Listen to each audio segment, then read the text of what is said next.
Imagine being picked by a voice from heaven to do something that would change the course of history. I'm not telling an old fairy tale. This is my life story.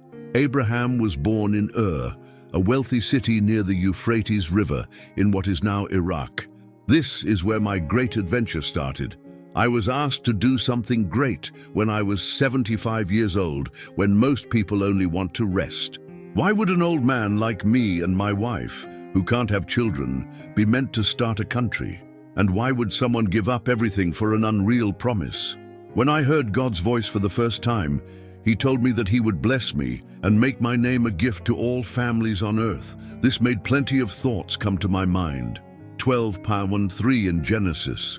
It was easy to see the truth. There was something bigger at stake, the future of people and the world's salvation. Making the choice to follow did not come without cost, except for my father Terah and my nephew Lot, who chose to go with me. Leaving Ur meant giving up safety, family traditions, and community ties. When we said goodbye, our friends and family looked at us with a mix of worry and shock. Some people thought I was crazy, maybe because I was getting old and delirious. But Sarai, my faithful wife, stood by my side, helped by the call from God, even though she had questions and worries. So we left into the unknown with Sarai, Lot, Terah, and all of our things. There were many hard parts on the way from Ura to Aran. We had to deal with harsh deserts, hostile groups, and constant worry inside our minds. But I always felt God's presence, leading us at every step. While Aran was a short break, my father chose to stay there. But I knew I had to keep going to Canaan, the promised land. But when they got to Canaan, that wasn't the end. It was the start of a new set of problems. The land was beautiful and full of crops, but different groups of people lived there. We settled down as travelers who moved based on God's will. In Shechem, God confirmed His word by saying, "The land will belong to my descendants." 12:7 in Genesis. I built an altar to the Lord there. It was the first of many I would build along my trip, both as a way to worship God and as a memory of what He had promised. We kept going through southern Canaan, stopping at Bethel and Jai every so often to build shrines and call on the Lord at each one. Each altar was an important event, a sign of faith and loyalty that reminded everyone, including me, that the vows would not only change our lives, but also the future of all people. Before we go on, please like and subscribe to our channel, share this video, and help spread this message of hope and faith. Also, please leave a super thanks if you want to help this work. We can keep telling more Bible stories and spreading this message of faith and hope thanks to your gift. Thank you so much for your help. Moving on. As a way to mark our area, we used prayer to show that faith was stronger than force. But the bad times were far from over. The land was hit by a terrible famine that put our faith to the test and made us make hard choices. When the fields dried up and our animals died, we all felt hopeless. So I chose to go to Egypt, which is known for having a lot of food because of the Nile. There were many difficulties and risks that came with that choice, which would soon be made clear. As we traveled to Egypt, I couldn't shake a rising worry. Sarai's beauty, which still shines at age 65. I was afraid that the Egyptians would kill me to take her away once they saw how beautiful she was. I made a big mistake when I was feeling weak. Sarai was to act like she was my sister. "Tell them you're my sister, and they will treat me well and spare my life," I begged her. 12:13 in Genesis. It was a lack of faith, a question in God's care. Sarai was as loyal as always and agreed to my plan, even though it would have bad effects. As I thought would happen, Sarai was seen when we got to Egypt. She was quickly taken away by the Pharaoh's court, and because of her, I was given sheep, horses, and slaves as a gift. But what a price I had to pay. I felt sad and guilty because my wife was in the Pharaoh's house. There was a lot of pain and intense prayer during the long nights, asking God to help. And God did something unexpected. He sent terrible plagues to the king and his family because of Sarai. The truth finally came out, and the king spoke to me about it. "What did you do to me?" Why did you not tell me she was your wife? Is it because you said she was your sister that you let me take her? Here's your wife then." Gen 12:18-19 says, "Take her and go." We were kicked out of Egypt and almost had a much worse fate happen to us. That event taught me a very important lesson about honesty and trust. God could have kept us safe without my tricks. All the time, He was in charge. Being separated from Lot was another problem I had to deal with when I got back to Canaan. We could no longer live on the land because our flocks had grown so big while we were in Egypt. My shepherds and Lot's shepherds often got into fights. I knew it was time for us to go our separate ways. I called Lot and told him, "My brother, there shouldn't be a fight between us or our shepherds. We are related. Is not the whole land in front of you? I'll go to the right if you pick the left. I'll go to the left if you pick the right." 13:8-9 of Genesis. It was a kind and faith-filled act. I could have chosen first since I was his uncle and boss, but I let Lot pick. He picked the fertile fields of the Jordan, which were like God's garden. I was left with land that wasn't as good, but it was after this time apart that God kept His promise to me. "Look to the north, south, east, and west from where you are. I will always give you and your children and grandchildren the land you see. I will make your children and grandchildren as numerous as the dust on the ground. Anyone who can count the dust will also be able to count your children and grandchildren." 13, 14, 16 in Genesis. That's when I realized that God rewards kindness and faith in ways we can't even believe. But that wasn't the end of the problems. After the hard times in Egypt, things got even harder when my nephew Lot was taken during a fight between countries in the area. Without thinking twice, I sent 318 of my trained men on a relief mission. With God's help, we were able to set Lot free and get back the things that had been stolen. When I got back from this trip, I had an amazing meeting with Melchizedek, who was king of Salem and a priest of the Most High God. He gave us bread and wine as a welcome and spoke strong words to bless me. "May the Most High God, who made heaven and earth, bless Abram. God the Most High is blessed because He gave His enemies into His hands." 14:19-20 in Genesis. I gave him a tenth of everything I owned as a thank you. This experience made me even more sure that God is always with me, leading and blessing my every move. As the years went by, the possibility of having our own kids seemed farther away. Biology seemed to be making fun of our dreams as Sarai and I got older. Every month that went by without any signs of pregnancy, the promise that would be kept got heavier. It began to occur to me that maybe I had not fully understood God's promise. I thought about whether the guaranteed heir would be someone from my own family, like my trusted helper Eliezer of Damascus. Just when things looked bad, God stepped in and did something unexpected. He took me outside one night when the sky was full of stars and told me to count the stars if I could. Gen 15:5 says, "So shall your descendants be." As I lay down under the blanket of stars, I was amazed by how big the sky was and how big God's word was. I had hope again at that moment. There is proof in the Bible that Abram believed in the Lord, which made him good. 15:6 in Genesis. It dawned on me that faith is more than just believing that God can do something. It also means trusting that He will do it, even when it seems impossible. After that, God made a promise to me, which was sealed with a deep ceremony. What did He tell me to bring? A baby, a goat, a 3-year-old ram, a turtle dove, and a young bird. I cut the animals in half and put the halves next to each other, but I didn't cut the birds up. When it got dark, I fell into a deep sleep and felt very scared. What God said was clear at that point. Know that for 400 years, your children will be strangers in a place that is not theirs, and they will be forced to work as slaves and be abused. But I will also judge the country they serve, and when I'm done, they will be very rich. Genesis 15:13-14. After the sun went down and it was completely dark, a burning furnace and a torch with a flame went back and forth between the animal pieces. Gen 15:18 says that day the Lord made a promise to me that He would give my children this land, from the river of Egypt to the great river Euphrates. But the wait for a child went on, and people's patience started to wear thin.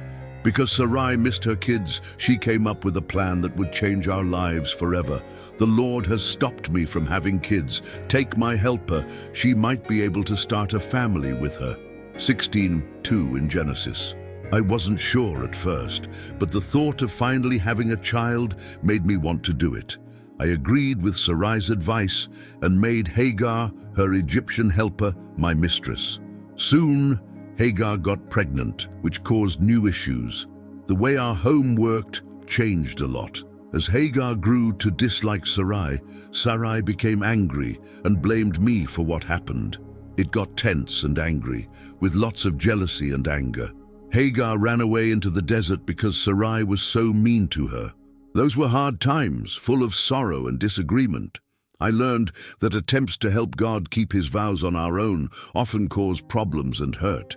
But because he is merciful, God did not leave us. In the desert, he took care of Hagar and then sent her back, telling her that her son would also be the father of a great country. When Ishmael was born, I thought for a moment that the promise had come true. God came back to me when I was 99 years old and reminded me of his promise. He also changed my name from Abram to Abraham, which means father of many nations. It was a sad and life-changing moment. God told them, "This is my promise to you. You will be the father of many countries. That's right, you will no longer be called Abram. From now on, people will call you Abraham. I will make you very productive. You will become a country and kings will rule over it." At the same time, God told Sarah, who was now 90 years old and had changed her name to Sarah, that she would have a son. I couldn't help but laugh out loud when I thought of the idea. Can a man who is 100 years old and a woman who is 90 years old have a child? I asked, pausing to laugh a few times. There was no doubt in God's mind when I asked him to bless Ishmael, the son he already had with Hagar. "Your wife Sarah will give birth to a boy, and you will name him Isaac. I will make sure that my promise to him lasts forever and that it also lasts for his children and grandchildren. I have heard you about Ishmael. I will definitely bless him. I will make him have many children, and they will have many children. He will have 12 kings, and I will make his country very powerful." 17:20 in Genesis. Nothing is impossible, even though it was hard for me to believe at the time. I did what God told me to do that day and cut myself, Ishmael, and all the guys in my family as a promise to the Lord. Not long after this event that changed my life, I had something that will always stick in my mind. In the middle of the day, I was sitting at the door to my tent when I saw 3 guys coming up behind me. We are known for being friendly, so I ran over to them and asked them to rest and eat. Even though I didn't know it at the time, I was with angels, and one of them was the Lord himself. While I chose a soft, high-quality calf to cook, I quickly asked Sarah to make cakes of bread. Along with the meat, I served the guests milk and curds and stayed with them while they ate. The Lord said something that would change our lives during this meal. When I come back in a year, Sarah, your wife, will have a son. 18:10 in Genesis, Sarah laughed to herself as she heard this from the tent's door. "When I am old and my master is old, will I have this pleasure?" 18:12. In Genesis, Sarah had laughed, so the Lord asked her why. He wanted to know if there was anything too hard for him. At that moment I had a mix of feelings, fresh hope and a little fear because of how big God was who was visiting us. The guests got up after dinner and looked towards Sodom. I went with them to show them the way. Then the Lord decided to tell Abraham about his plans. "I must hide from Abraham what I am about to do, for Abraham will become a great and powerful nation, and all the nations of the earth will be blessed in him, because I have chosen him to teach his children and his family after him to follow the Lord's way of doing justice and judgment, so that the Lord may confirm what he said about Abraham." This trust in God and the responsibility it meant moved me deeply. After that, the Lord told them that the people were crying out against Sodom and Gomorrah and that their sin was very bad. As he was about to go down to see if their evil was as bad as what people had told him, I felt a great weight on my heart and thought of Lot, who lived in Sodom. Would he die along with the bad people? Then I did something I never thought I'd do. I began to talk to the Lord and pray for him. Will you kill the good along with the bad? That's what I asked the Lord, confused because Sodom was about to be judged. There may be 50 good people in the city. Will you destroy the city without stopping to protect those 50 good people? 18, 23, and 24 in Genesis. I was shocked when God told me that if he could find 50 good people, he would spare the whole city for their sake. After hearing his answer, I kept negotiating and got the number of good people down to 45, then 40, then 30, then 20. Finally, I got it down to 10. Each time, God said that the city would be spared if that many good people could be found. I was amazed at how patient and kind God was, but I was worried about what would happen to Sodom and my nephew Lot. I learned about God's justice and kindness, as well as the power of prayer, through this deep negotiation. It dawned on me that God was ready to hear and answer his people's prayers, especially when they were trying to save lives. I got up early the next morning and went back to the spot where I had stood with the Lord and looked towards Sodom and Gomorrah. Something that looked like thick smoke coming from the ground caught my eye, and my heart hurt when I thought about Lot and his family. But God remembered me and saved Lot from the destruction when the towns were destroyed. I was very thankful, but I was also shocked by the truth of God's judgment. This experience made me realize how important it is to live a good life and teach my family how to do the same. After these things happened, Sarah and I moved to the Negev, where we lived between Kadesh and Shur for a while. I made the same mistake there because I was scared, as I did in Egypt years before. I told them Sarah was my sister. Abimelech, king of Gerar, sent for her, but God was good and kept Sarah safe while he warned Abimelech in a dream. Because he was afraid of God, the king didn't touch Sarah and told me I was lying. I felt bad about what I did, but I was thankful that God was watching over me. This event made me think about how I could still fall back into old habits of fear and lack of faith, even after walking with God for so many years. That spiritual growth is a process that never ends, and that we should always be aware of our flaws. Abimelech and I finally made a deal at Beersheba, where I planted a tamarisk tree and called on the Lord. We swore to be honest with each other, and this made our land safe and peaceful. 21, 22, and 34 of Genesis. It gave people a chance to think about how promises made in God's name can bring peace and wealth. The day everyone had been waiting for finally came. As the Lord had said, Sarah got pregnant and had a son when God said it would happen when I was old. Because, as Sarah said, God has made me laugh, I named my son Isaac, which means laugh. Everyone who hears him will laugh with me. 21:6 in Genesis. We couldn't put into words how happy we were. Every time Isaac laughed, it made us think of the wonder God had done in our lives. As God had told me, I cut Isaac on the 8th day to seal him in the bond. Sarah was 90 years old, and I was 100 years old when Isaac was born. Everyone who heard our story was amazed and curious about us because we were old parents with a baby. The fact that Isaac was born showed that God always keeps his promises, even when they look impossible. But when Isaac came, he brought with him new problems. When Isaac was fully weaned, we had a big party to eat. Sarah saw her son Ishmael, whom she had with Hagar, making fun of her at the feast. She got mad about this and told me, "Throw this slave woman and her son out. This slave woman's son will never be able to marry my son Isaac." Genesis 21:10. This situation caused me a lot of stress. Ishmael was my son, and the fact that I loved him made the choice even worse. But on a quiet morning, the voice of God spoke to me and calmed me down. He told me to be like Sarah because Isaac would be the next person in my family line.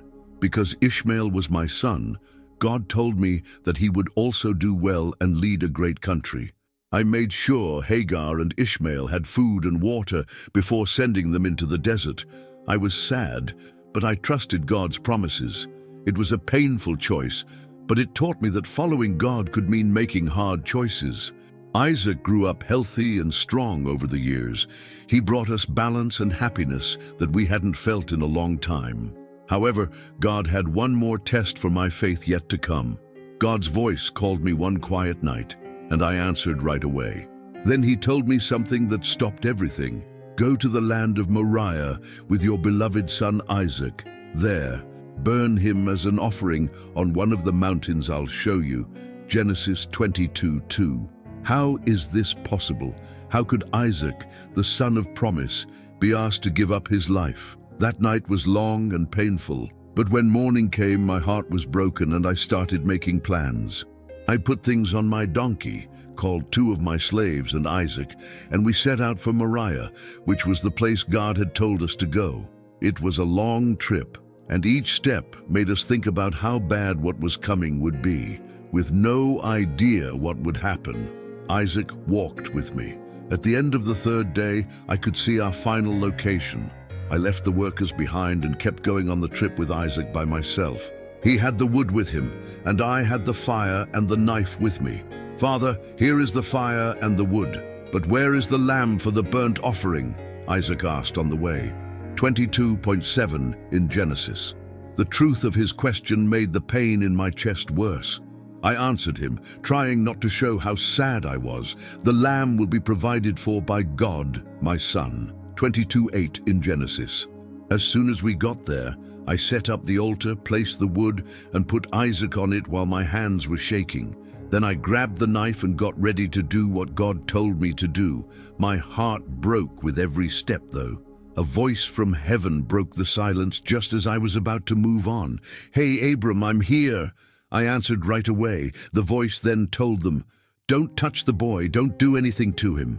Right now, I know you fear God because you didn't hide your only son." 22:11-12 in Genesis. When I turned around, I saw a ram stuck in a bush by its horns. I quickly switched Isaac out for the ram on the altar. I gave it the name El Señor Provera, to always remember that food is made on the mountain of the Lord. That day made it clear to me that I could trust God completely, even when things seemed impossible. The angel of the Lord later told me that it was true. As many children as there are stars in the sky and grains of sand on the beach, I will bless you because you did this and didn't hide your son. Genesis 22:16-18. Even though that day was very scary, my faith grew in a way I could not have imagined. Life was still marked by the memory of that terrible event after it happened. Sarah lived to be 127 years old. When the cave of Machpelah was agreed upon as her final resting place, it was the first land that was bought in the Promised Land. This marked the end of one story in our lives and the beginning of a new one. After I had grieved for Sarah, I focused on making sure that the family line would continue. I was worried that Isaac would marry a Canaanite woman. To do this, I sent my oldest helper back to my home country to find Isaac a good wife among my family members. Through a series of lucky events, my helper found Rebecca, and Isaac quickly married her. After that, I married someone again. Her name was Keturah, and we had more children, but Isaac was still the main heir to everything I owned. The other boys were given gifts and sent to the eastern lands, away from Isaac. This way, Isaac would be the only one to watch over our property. I lived to be 175 years old, which was a very long time. I was buried in the cave of Machpelah with Sarah, Isaac, and Ishmael. My story didn't end when I died. Jews were born through Isaac and then through Jacob. As stated, my ancestors had many children and went through many hard times, including being slaves in Egypt, wandering in the desert, wars, and being sent away. In spite of everything, God kept his word, and the place he gave me would become a home for my children. The offer, though, was bigger than a country or a piece of land. God had said that every family on earth would be blessed through me. This blessing reached more people than I ever thought possible in my lifetime. Many years after I died, the expected Messiah, Jesus Christ, was born to a woman. Through him, the gift that was promised to me has come to all countries, not just the children and grandchildren of Isaac and Jacob.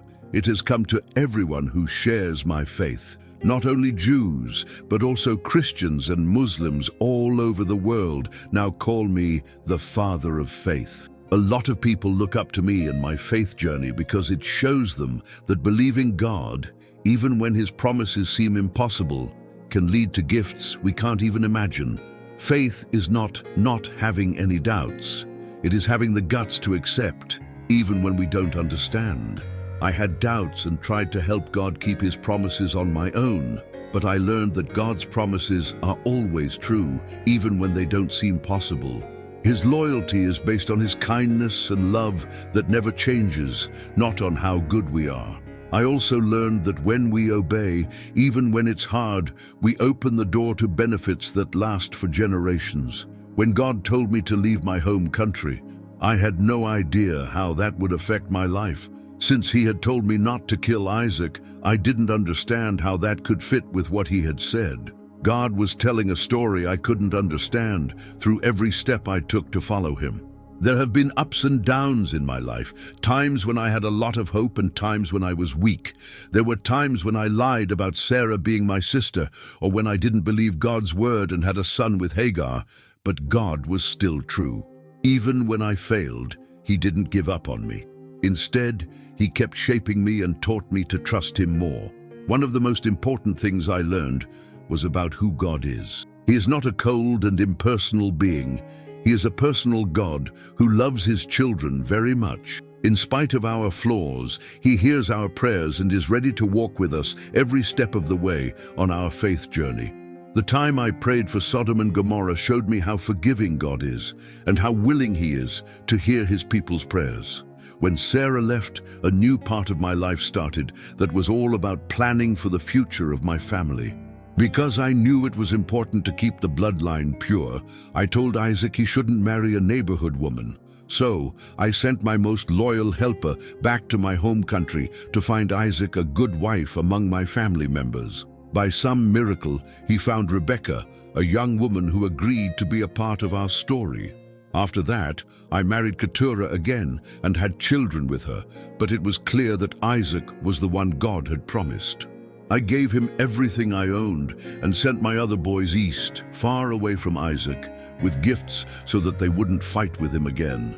My time on earth came to an end when I was 175, leaving behind a story of hope and persistence. They buried me next to Sarah in the cave of Machpelah because they were both sad. Even though I'm no longer alive, my story lives on through the generations. The Israelites came into being through Isaac and then Jacob. As promised, their children and grandchildren became many. They had to deal with being slaves, traveling, and being sent away. But with each problem, the hope of a land grew. The word from God that all families on earth would be blessed is more than just the foundation of a country. It became more important through me when Jesus Christ, who came from the line of David, was born. Because of Him, the promised gift reached people of all races and countries, bringing them together under the same faith that was planted in my heart. When I think about my trip now, I realize it wasn't just about making a country or a family tree. You could see what it means to live by faith. I learned that having faith doesn't mean you know everything. It means you accept that God has a bigger plan, even if that plan seems impossible to us. God was trying my faith when He asked me to kill Isaac, but He was also setting the stage to show that He would be the real sacrifice through Christ. Every step I took to obey was a thread in a bigger fabric that wouldn't start to make sense until a long time after I was gone. Now I want to ask those who hear my story, what does God want you to do? Words that don't seem possible could lead to a journey that is bigger than you thought possible. This God has been with me through all of my good and bad times. He will always be the same. May my life show that God is trustworthy, not only by keeping His promises, but also by changing people's hearts and giving them new hope.